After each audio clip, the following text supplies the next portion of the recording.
Bom dia. Infelizmente, politizaram um assunto que deveria ser tratado pela medicina.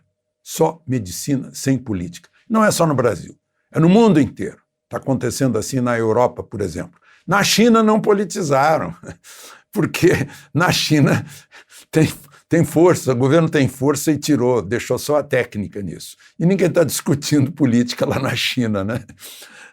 Então, está aí os resultados, né? Se a gente comparar, a gente vai ver que a diferença é muito grande. Pois com a politização fica governador olhando para a eleição do ano que vem, presidente também, né? E aí começa um bate-boca em torno de algo que deveria ter sido decidido por médicos nesse país. Agora mesmo os governadores dizem que está tudo lotado e que o governo federal não age, né? O governo federal ontem completou 800 dias, né? E tem uns dados aqui só para lembrar os senhores governadores. Foram 20 bilhões para vacina, o auxílio emergencial para quase 68 milhões de brasileiros foi quase 300 bilhões, foram 115 bilhões para a saúde nos estados, para 20 mil leitos de UTI, 343 milhões de equipamentos de proteção individual para os hospitais, 35 mil ventiladores, 18 milhões de doses de vacina, né? Mas alguns governadores estão querendo tapar o sol com a peneira, né? Porque tiveram a oportunidade de ajeitar tudo. E faz muito tempo que falta UTI em toda parte, há muito tempo. Né? E a gente não tem como não recordar aquela história de não se faz Copa do Mundo com um hospital, né? Se faz em grandes estádios que consomem muito dinheiro. Bom, só queria fazer esse registro. E o outro registro é que para lembrar que tem um deputado preso nesse país, tem um jornalista preso também, ao contrário do que determina a Constituição, né? Rasgando praticamente a Constituição. O deputado já está há 24 dias na prisão e ontem era a hora de o Supremo decidir a respeito disso.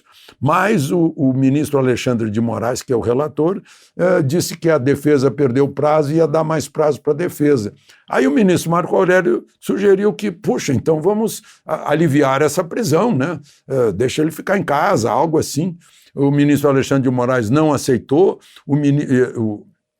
o ministro Marco Aurélio queria submeter ao plenário e Fux não aceitou, o Dias Toffoli também disse que não, e acabou que Marco Aurélio chamou Alexandre de Moraes de xerife, chamou Fux de autoritário e disse que o Supremo estava vivendo tempos muito estranhos. Aliás, o ministro Marco Aurélio depois fez uma afirmação que é óbvio, todo juiz deste país sabe disso. Ele disse que em 42 anos de exercício da magistratura, juiz do Supremo, que ele sempre fez o que Sérgio Moro fez, conversou com as partes, conversa com o advogado do réu, conversa com o acusador, com o Ministério Público, sempre foi assim. Os advogados que eu conheço me contam que sempre foi assim. Se conversa com o juiz antes do julgamento para ver o material, para ver como é que vai ser encaminhado para andar bem o julgamento. E as conversas de Dallagnol e Sérgio Moro foram exatamente isso. E foram usadas, né, e embora obtidas por meio criminoso, como prova de suspeição do juiz Sérgio Moro, ex-ministro da Justiça, né? A despeito do que determina a Constituição no artigo 5º, a linha 56, que provas obtidas por meios ilícitos não podem ser consideradas, né? Mas tudo bem, é uma coisa incrível. Agora teve um outro bate-boca, digamos assim, aí envolvendo o ministro Gilmar Mendes, que agiu como se fosse um parlamentar de oposição. O ministro Ernesto Araújo tuitou uma mensagem dizendo que a CNN dos Estados Unidos não estava entendendo bem o Brasil, porque desde uma decisão do Supremo de abril do ano passado, os governadores e prefeitos, e não o presidente, né, na prática têm o poder de decidir, de administrar as medidas de distanciamento social. O ministro Gilmar Mendes chamou isso de fake news.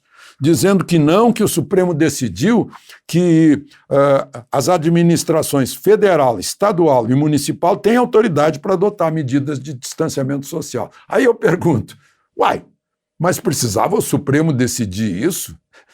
Isso é o óbvio.